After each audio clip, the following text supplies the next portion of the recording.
हाँ, बहुत सारे फील्ड थे, लेकिन पॉलिटिक्स मेरा एक पैशन था, एक जुनून था। अच्छा। कि जनता की सेवा। जनता ने आपको अपार समर्थन दिया, जी। जनता ने आपको जिताया, तो फिर पहली प्राथमिकता क्या होगी? जहाँ कुछ गरीब तबके की महिलाएं थी जिन्हें राशन की भी जरूरत पड़ी, तो मैंने पहुंचाने का काम किया, उन्हें वो याद। देश में सबसे अच्छा नेता कौन काम बिल्कुल किया? ओवैसी साहब हैं। कौन काम किया सबसे, देश की बात कर रहे हैं, सबसे अच्छा काम जिसका वर्क आपको अच्छा लगा हो अपने जीवन लाइफ?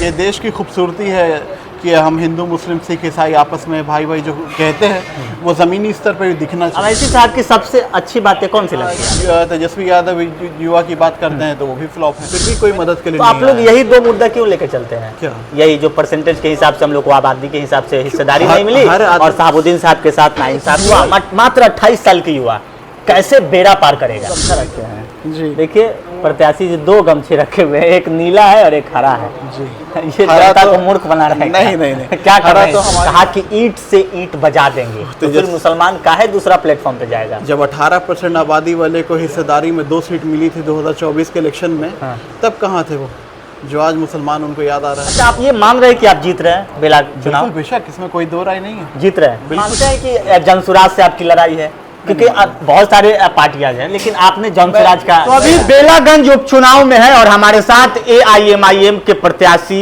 मोहम्मद जामिन अली हसन जी हैं, और ये युवा प्रत्याशी है, और आजकल बिहार में युवाओं की भागीदारी की बात होती है, और ऐसे स्थिति में असदुद्दीन अवैसी की पार्टी AIMIM ने एक युवा उम्मीदवार को गया जिले के बेलागंज विधानसभा से उम्मीदवार बनाया है। और कहीं ना कहीं अब जो है युवा की बात करने वाले तमाम पार्टियां चिंतित है कि आखिरकार क्या होने वाला है। लेकिन हमारे साथ जामिन जी है। सबसे पहले भाई आपका स्वागत करेंगे। बहुत बहुत शुक्रिया आपका, और आपके चैनल के माध्यम से मैं तमाम देशवासियों को और ख़ास करके बेलागंज वासियों को मैं छठ आने वाला पर्व, बिहार का महापर्व है, उसकी शुभकामनाएं देता हूं, और उनसे अपील करता हूं कि इस छठ हम लोग को बहुत खुशहाली आए। अच्छा, बिहार में खुशहाली आए, बेलागंज में खुशहाली आए, जो बदलाव की लहर चल रही है वो बदलाव भी हो। सबसे पहला सवाल है, युवा है, कितनी उम्र हो रही होगी आपकी? 28 साल। 28 साल के हैं भाई। चलिए, तो अचानक अपने आप को पॉलिटिक्स में आ जाना, बहुत सारे फील्ड थे ना? हाँ, बहुत सारे फील्ड थे, लेकिन पॉलिटिक्स मेरा एक पैशन था, एक जुनून था। अच्छा। कि जनता की सेवा करना है, और जनता की सेवा करने के लिए मैं लगा हुआ था, करता भी रहता था, लेकिन फिर एहसास हुआ कि अगर जनता का सेवा करना तो उसके लिए पावर चाहिए।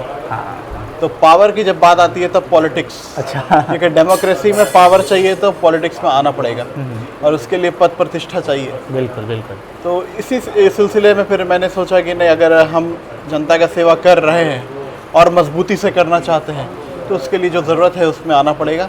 तो मैं पॉलिटिक्स में आया, और मुझे अभी सबसे बेहतरीन चीज़ ये लगती है कि जिस तरह से ओवैसी साहब को हम देखते हैं, सुनते हैं, तो एक तरह का हम उन्हें आइडल मानते हैं। अच्छा, तो ओवैसी साहब को आइडल मानते हैं क्योंकि वो बेबाक हैं, कोई चीज़ उनसे इंस्पायर होते हैं। बहुत इंस्पायर्ड है, कोई चीज़ का टेंशन नहीं है, जो मतलब हक की आवाज़ है उसी तरह से उठाने का हमें भी शौक है। जब आपने अवैसी साहब की बात कही तो बहुत सारे दर्शक देख रहे होंगे जी। अवैसी साहब की सबसे अच्छी बातें कौन सी लगती है आपको? वही तो कहा कि हर गरीब मजलूमों बेजुबानों की ज़ुबान है वो। जो भी मुद्दा देश में उठता है, अगर सबसे पहले उसके खिलाफ में अगर कोई आवाज़ होती है, अगर कोई आवाज़ का हम इंतज़ार करते हैं कि ओवैसी साहब ने क्या बोला, तो वो आवाज़ ओवैसी साहब की होती है। अच्छा जी। क्योंकि उपचुनाव में बहुत दिग्गज प्रत्याशी हैं आपके बेलागंज से। जी। एक तरफ अगर देखेंगे तो आरजेडी भी दिग्गज प्रत्याशी के, एक तरफ आप देखेंगे जेडीयू। तो इन सब के बीच में एक युवा, मात्र 28 साल की युवा, कैसे बेड़ा पार करेगा? तो वही तो खासियत है, हम युवाओं को बेड़ा पार के नहीं तो मज़ा आता है। अच्छा। दिग्गजों के सामने ही मज़ा आता है। जब दिग्गज रहते हैं तब चैलेंज होता है, और उस चैलेंज को फेस करने में मज़ा आता है। अच्छा, तो क्या आप मानते हैं कि आपके साथ चैलेंज हो रहा है, या फिर अपने आप में अकेले? मैं अपने आप को अकेला मानता हूँ, और पूरी तमाम जनता का ये आश्वासन है कि हम इस बार आपके साथ हैं। अच्छा। और आपको विजयी बनाएंगे, भारी मतों से विजयी बनाएंगे। अच्छा, जी। 28 साल की युवा है, आज से पहले कॉलेज वाला लाइफ जिए होंगे? बिल्कुल। हाँ, बिल्कुल। क्या सोच रहे थे कि कैसे हम पॉलिटिक्स में जाएंगे, तो पहला कैसे कैसे कैसे कैसे करेंगे? बहुत कुछ सोचा था, लेकिन बहुत जल्दी सब कुछ होता चला गया। अच्छा। तो ये अच्छा है, जो किस्मत में लिखा है वो होता जाएगा, होगा। उसमें विश्वास रखते अच्छा, आप ये मान रहे हैं कि आप जीत रहे हैं बेला चुनाव? बिल्कुल, बेशक, इसमें कोई दो राय नहीं है। जीत रहे हैं? बिल्कुल, निश्चित। ये जनता का आश्वासन है कि अपने आप में ये कहने का जनता का आश्वासन है, और मुझे पूरा उम्मीद है कि जीत जाएंगे? बिल्कुल, बेशक जीतेंगे। अच्छा, अवैसी साहब की बात करें जी। तो क्या अवैसी साहब के पार्टी के बड़े लीडर भी आपके प्रचार चुनाव में आएंगे। देखिए, सबसे बड़ी बात है कि बैरिस्टर साहब ने हम पे विश्वास किया, तब जाके मुझे टिकट मिला। और प्रदेश के लोगों का आभार है, अख्तरुल इमान साहब का, आदिल हसन साहब का, इंजीनियर आफ्ताब साहब का, राणा रंजीत साहब का बहुत बहुत आभार है कि इन लोगों ने मुझे चुना, इस लायक समझा कि मैं चुनाव में उतर सकूं। क्योंकि जब हम बात करते हैं युवाओं की, तो युवाओं को हिस्सेदारी जब तक नहीं मिलेगी तब तक कैसे होगा। आप देख लीजिए प्रशांत किशोर को, क्या कहते हैं, वो अपना बेटा को दीजिए मैं राजनीति में लाऊंगा, लेकिन आपने सब कैंडिडेट को उठा के देख लीजिए, पढ़े लिखे बोलते हैं, तो कहाँ उनका कैंडिडेट पढ़ा। तो क्या आप मानते हैं कि जनसुराज से आपकी लड़ाई है? क्योंकि बहुत सारे पार्टियां हैं, लेकिन आपने जनसुराज का मैंने जिक्र किया इसलिए क्योंकि नई पार्टी, कई फोटो वायरल हो रहा है कि जनसुराज के काफी मुसलमानों को एकत्रित करके रखे हुए हैं। 20 दिन पहले कोई पार्टी जन्म ली, अभी चलना भी नहीं सीखी है, तो उससे मेरा क्या कंपटीशन होगा। लेकिन पहला तो आपने कंपटीशन उन्हीं से किया ना। नहीं, मैंने ये बताया कि जनसुराज का भी जो सोच था वो भी वो फ्लॉप हो गई मार्केट में। जहाँ तेजस्वी यादव युवा की बात करते हैं तो वो भी फ्लॉप है। तो मैंने बताया कि तेजस्वी यादव जिस तरह से युवा कर रहे थे 2020 के चुनाव में, और जनसुराज अभी युवा कर रही थी, लेकिन दोनों फ्लॉप है अपने अपने स्तर पर। तो वही बात कर रहा हूँ मैं कि ओवैसी साहब की पार्टी ने युवा पे भरोसा किया है, और जनता को भी अब युवा पे भरोसा है, और युवा और महिलाओं का मुझे 100% सपोर्ट है, 100%। क्या बोल रही है महिलाएं? महिलाएं साइलेंट वोटर होती हैं, आप जानते हैं। अच्छा, उसको कैसे आप कन्वर्ट कैसे कर रहे हैं अपने तरफ? महिलाओं को वो सब दिन याद है जब हम लोग ठंड की रात में धरना CNRC का धरना में जब बैठा करते थे, और वो ठंड की रात उन्हें याद है। अच्छा। वो मशक्क़त याद है, 78 दिन का आंदोलन याद है उन्हें, और जब भी ज़रूरत पड़ी उनके सामने मैं कोविड के वक्त में ही खड़ा रहा, जब उन्हें मास्क की ज़रूरत पड़ी, जब सैनिटाइज़र की ज़रूरत पड़ी, और कुछ गरीब तबके की महिलाएं थी जिन्हें राशन की भी ज़रूरत पड़ी, तो मैंने पहुंचाने का काम किया, उन्हें वो याद है। सब कुछ याद रखा। मैं तो ये सवाल में लिख कर लाया था माइंड में कि मैं पूछूं कि आपने इससे पहले जनता के लिए क्या किया, किसके बदौलत आप वोट मांग रहे हैं। तो आपने बता ही दिया कि भाई हमने ऐसे किया। कुछ और बेहतरीन काम अपने क्षेत्र के लोगों के लिए किया? हर तरह का काम। अगर अब मॉब लिंचिंग की बात करते हैं, बेलागंज में एक मॉब लिंचिंग हुई थी, पूरी तरह एक गांव है जहां 3 बंदों को लिंचिंग किया गया था, जिसमें से एक की मौत हो गई थी। तो उनके लिए भी हम लोगों ने प्रोटेस्ट मार्च निकाला था गया में। अच्छा। और फिर डिमांड किया था अख्तरुल इमान साहब से सदन में उठाने के लिए। अख्तरुल इमान साहब ने सदन में भी उठाया था मुद्दे को, और डिमांड रखा था उनको फांसी की सज़ा के लिए, 20 लाख मुआवजा, घर से एक बंदे को सरकारी नौकरी के लिए। तो ये मुद्दे उठते रहे, और ये सब हमें मोटिवेट करते रहे कि भाई हम ऐसी पार्टी की तरफ से आ रहे हैं कि जो पार्टी हमेशा मजबूती से मुद्दा उठा रही है। भले आज अख्तरुल इमान साहब अकेले हैं, लेकिन हमें पूरा उम्मीद है कि मैं इंशाल्लाह जीत करके उनके बगल में जाऊंगा, बैठूंगा, उन्हें मजबूत करने का काम करूंगा। अच्छा, ऐसा नहीं लगता कि भाई मुस्लिम की पार्टी, काफ़ी इसमें मुस्लिम की संख्या है, तो कैसे मैनेज कर पाएंगे क्षेत्र के लोगों को? देखिए, हम ये मानते हैं कि इस पार्टी का वोट बैंक हो सकता है मुसलमान, और इसमें कोई गलती, अगर वोट बैंक होता तो हर जगह 4000 5000 पे तो नहीं सिमटती है। वही मैं पूरा कर दूँ इसको। वो गड़बड़ी नहीं है, क्योंकि देखिए अगर मल्लाह की 1.5% आबादी है, उसकी पार्टी हो सकती है, और वो हेलीकॉप्टर पे घूम करके रैलियाँ कर सकता है। और मांझी की पार्टी अगर है 2.5% आबादी वाले की, आप कह दें नीतीश कुमार की कोई कोयरी कुर्मी की पार्टी 3% 4% वाले लोग की पार्टियां हो सकती है, और 18 साल से सत्ता में बने हुए लोग हैं। तो हमारी पार्टी का एक वोट बैंक मुसलमान हो सकता है, ये मुसलमान को समझना होगा। अच्छा, ये समझना होगा कि हमारा जो वोट बैंक है, बाकी लोग को तो हम जोड़ेंगे, लेकिन हमारा जो एक मुश्त है वो तो एक मुश्त होना चाहिए, मुत्तहिद होना चाहिए। अच्छा जी। कैंडिडेट मैंने कहाँ कैंडिडेट है? 4 आदमी तो है। एक तरफ लालू यादव तेजस्वी यादव है, एक तरफ नीतीश कुमार है, एक तरफ तेजस्वी जी ने मुसलमानों के प्रति जो बोला है उनके पक्ष में, कहा कि ईंट से ईंट बजा देंगे, तो फिर मुसलमान काहे दूसरा प्लेटफॉर्म पे जाएगा? जब 18% आबादी वाले को हिस्सेदारी में 2 सीट मिली थी 2024 के इलेक्शन में, तब कहाँ थे वो, जो आज मुसलमान उनको याद आ रहा है? जब उसामा शहाब दिल्ली में रो रहे थे कि मेरे पिताजी की बॉडी का सिवान ले जाने के लिए कोई मदद करे, तब कहाँ थे वो?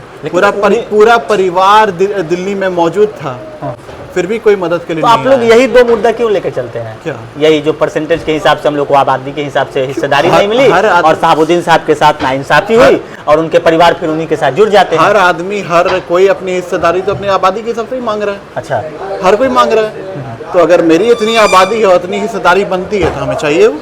अच्छा, मतलब हिस्सेदारी को लेकर इस तरीके की आवाज उठाना है। बिल्कुल बिल्कुल।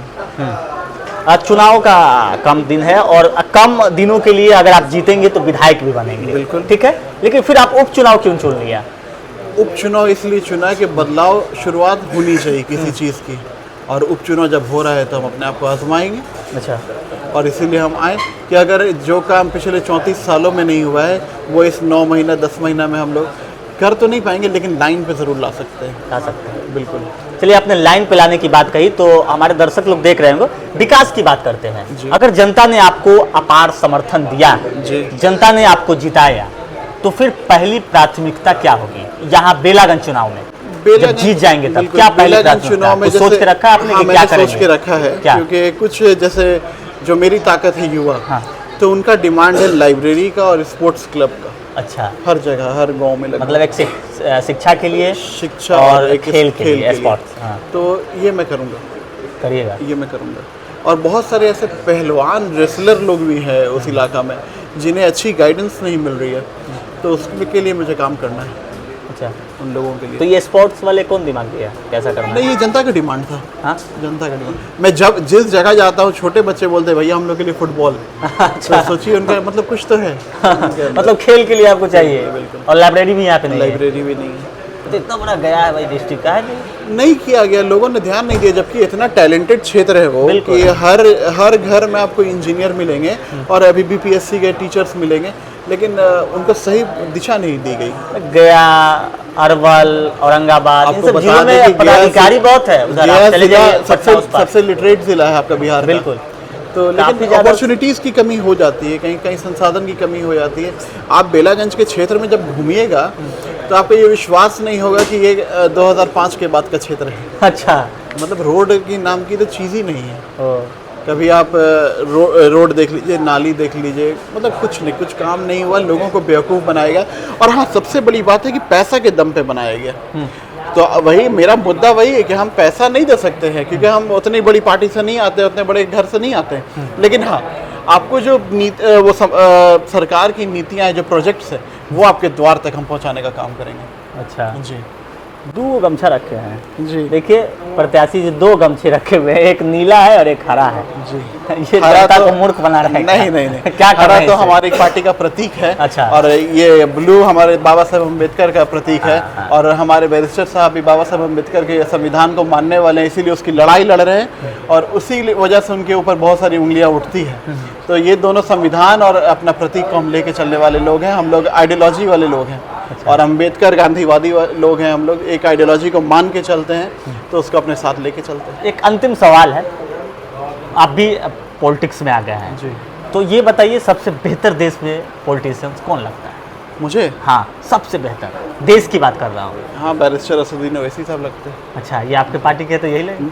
पार्टी के नहीं, पार्टी में तो मैं देश में सबसे अच्छा नेता कौन? बिल्कुल ओवैसी साहब हैं। कौन काम किया सबसे, देश की बात कर रहे हैं, सबसे अच्छा काम जिसका वर्क आपको अच्छा लगा हो अपने जीवन लाइफ? जीवन में सबसे अच्छा जो आपके लाइफ में लगा हो कि इसकी सरकार आई तो कुछ राहत लोगों को मिली? वैसे मेरे को सबसे बेहतर ओवैसी साहब लगते, इसलिए लगते हैं क्योंकि वो संसद में अकेले हैं। अच्छा, अगर आपको सांसद बना दिया जाए जी, आप वोट देना हो कि प्रधानमंत्री किसे बनाएंगे, हाँ। तो ऑप्शन बता रहे, राहुल गांधी, नरेंद्र मोदी, लालू यादव, उनके बेटे, आपका असदुद्दीन ओवैसी। सब ये देश की खूबसूरती है कि हम हिंदू, मुस्लिम, सिख, ईसाई आपस में भाई भाई जो कहते हैं वो ज़मीनी स्तर पर भी दिखना चाहिए। ये देश की खूबसूरती है। तो परिस्थितियाँ होंगी तो वो बनेंगी इंशाल्लाह। अच्छा, दुआ करते हैं। चलिए, तो हमारे साथ जामिन अली हसन जी थे और बहुत सारे मुद्दे पे बात हुआ। पहला इंटरव्यू था, सोचा हमने सारे सवालों को पूछ दूँ।